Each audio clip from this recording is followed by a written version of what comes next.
My favorite way to garden. Totes are food grade plastic. They're a 5 or a 2.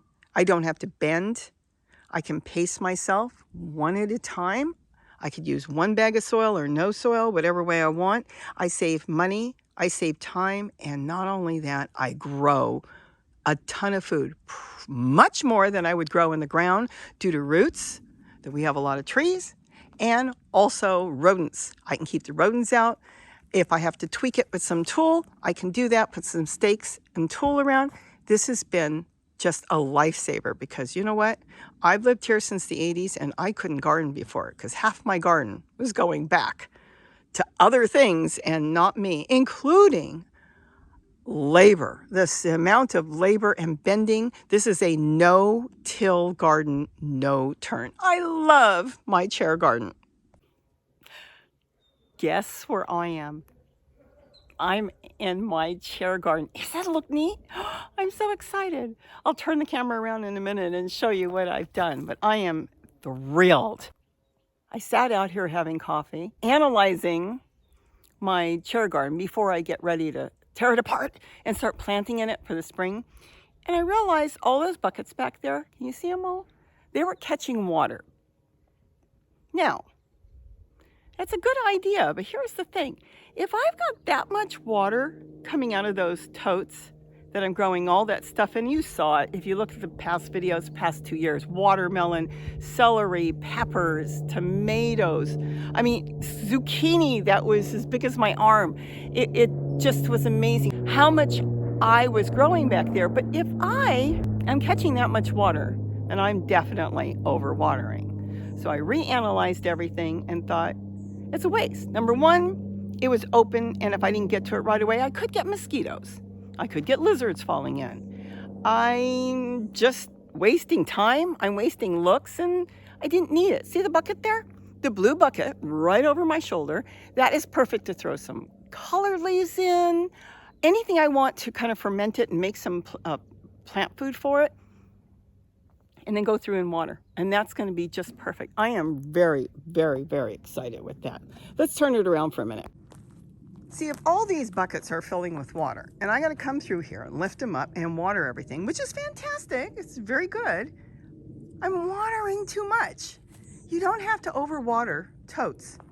When you water the center of a tote, it spreads around, especially if you put pots in there, then the water will slowly seep down and slowly go through all the soil. If I'm going through with a hose, which I was doing, literally taking me 2 minutes to do this, and just going through and watering everything, then I'm watering too much. If all that water's coming out, then the tote didn't need it. The plants survived fine. It wasn't too much water because everything drains. See all the holes in the front? Everything drains. But the point is, well, you know what? I just wanted to change it up. I wanted to change up this garden because, first of all, I don't need buckets holding water. I want to hold water.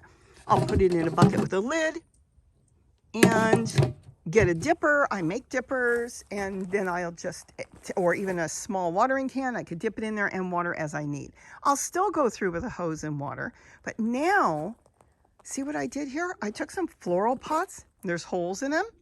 I went ahead and I filled each one with matter. We'll get into that in a minute. Now I can grow in there. Look, I've got walking onions down here. I can grow in here. Now I'm going to have to be careful on when I grow in here due to the fact that we have a lot of rabbits.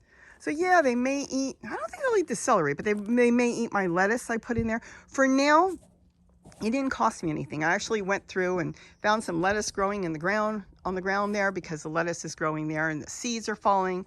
And there's so much water that the ground was so wet that the lettuce was growing on the ground. So I went ahead and put some lettuce in here for now, but I'm going to kind of think about what I want to do. Maybe I'll do some mint. Rabbits don't bother too much of the mint. You know, maybe I'll do some oregano in here. Something that's not going to go up. I'm not trying to make everything go up here, because I still want clearance. I want my chairs totally off the ground. So this way I have less of a rodent issue. The birds come in here, they collect the insects in the spring and all through the summer and into the fall, but I don't want the rodents climbing it. Yes, a squirrel can if they want to, a rabbit cannot. So I don't want to encourage that. I don't think they're going to bother with the buckets because they never bothered it with the water. So why should they bother it if there's some soil in here? We'll see how it goes. I could have gotten colorful here. Yes, I could have. And I could have done all kinds of fancy flower pots here. But since I've got this already and they were already here, I just put some holes in them, took my scissors, jabbed in there, cut some big holes, and started to fill my buckets. Now, what did I put in my buckets? Well, I used a lot of stems and branches like I do my totes on the bottom, big pieces, even some big pieces of wood. Put that in the bucket. Then I put leaves. I kind of layered it.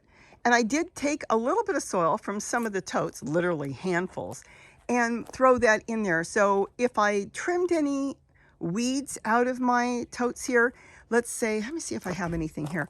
Let's say you've got some roots. The roots, I don't have one here, but I can pull this out. No, maybe I can't one-handed. The roots, there we go. They're going to have microbes on there. They're going to have earthworms on there. So I put some of the roots in there, just chopped it up and put that in there. And then I put more leaves, basically layered like I always do. And then on the top, I just took some soil from the ground. That's it. So now I have multi-purpose pots.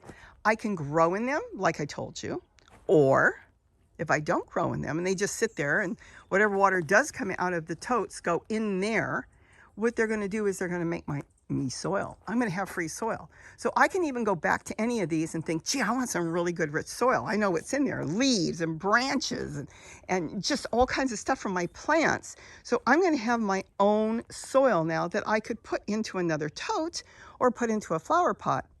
So it's a win-win. So as it's doing nothing right now, it's making soil, or I grow in it. So this is much better. I mean, you got to step back sometimes and think about things. And, you know, it took me 2 years to decide this isn't really what I wanted. Now, can I change my mind and go back? Sure, I can. But I think I'm going to like this better. It will keep away, like I said, even mosquitoes. I go in there, I see mosquito larvae once in a while in just the pots that are just sitting there. And all you do is dump it. I mean, it's plant food. You dump it into all the totes and you get rid of it. But it even looked messy. And I want it to look nice too. And then on top of that, the function of getting plants to grow in there or creating soil.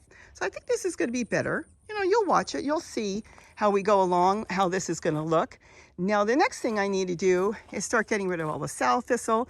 What I did do here is this is garlic chives. And the garlic chives are alive. I got to clean them up. But I wasn't sure if there were seeds here. So I spread the seeds all over in the flower pots, because if there is a few seeds there, and there's very few, they can grow in these flower pots on the bottom. If there isn't, it just becomes part of the soil. It will break down and be like a ground cover. So it worked really good. So I kind of sprinkled that around. I've got celery and lettuce and everything still growing, and I've still got some brassicas growing, but the tomatoes, I think I'm going to take all that out and start over very, very soon. And that had too many plants. What I did was I planted a bunch of baby walking onions, which was really good. But I had a big celery in here, a big one, and that's the one of them I pulled out and used the roots. And it went to seed, and it dumped all the seeds in here, you know, by the wind, and it took over. And this is like hundreds of celery plants. So they're kind of choking out my walking onions. No biggie, I have tons of walking onions. But once I get that composted, and I'll probably compost them down and use the celery as a green compost. Then I will maybe remove some of the walking onions and spread them around a little bit better. All in all, I am very excited with my chair garden. It's 2 years old now. You saw me build it in a matter of really, 10 minutes. I had all the chairs out, had the totes out, and it has just been one of my favorite gardens. And that's why I made the rainbow garden. It's the same thing, but it's full of color. This one was just the chairs. I had all these chairs that I had gotten over the years. Some people gave them to me, some were in the trash. And as the paint started to come off, I painted them with tester paint that you can get at Home Depot or Lowe's. Any of that paint, I got it for 50 cents. And these have not been repainted. Some of them were painted a decade ago. So it really has lasted quite nicely. And once you paint it, the white from the resin, the make of the chair, stops. It stops breaking down. It just breaks down from the sunlight. And then you have no more coming off, like I rubbed it here. it stops. The white will, the paint will not. This is just beautiful. So it's lasted and nothing's tipped. Chairs have done wonderful. I talk about this all the time. Chairs are designed to hold at least 200 pounds. They say 150, 200 pounds. So there's been no issue with that. So I just wanted to share with you how I come out here in the morning, have coffee, analyze my garden, and think, maybe I can do it better. Maybe I can do it easier. Easier is the main thing, but it's got to be good. And that's it. So I wanted to share that with you. I love my chair garden. I love the idea that I can get to my totes one at a time. I don't have to do a whole bunch of stuff. I can plant just one thing. Let's say it's time to plant squash. I could just work on the squash, or tomatoes. Tomatoes will be first. I can get tomatoes in there right away. And I could do that. If I had a big bed, I'd have to do the whole bed. So I could do one tote at a time and just get it done that way at my pace. And I love changing things up to make life easier and better. With that, have a wonderful day. And don't forget to eat what you grow. Bye-bye.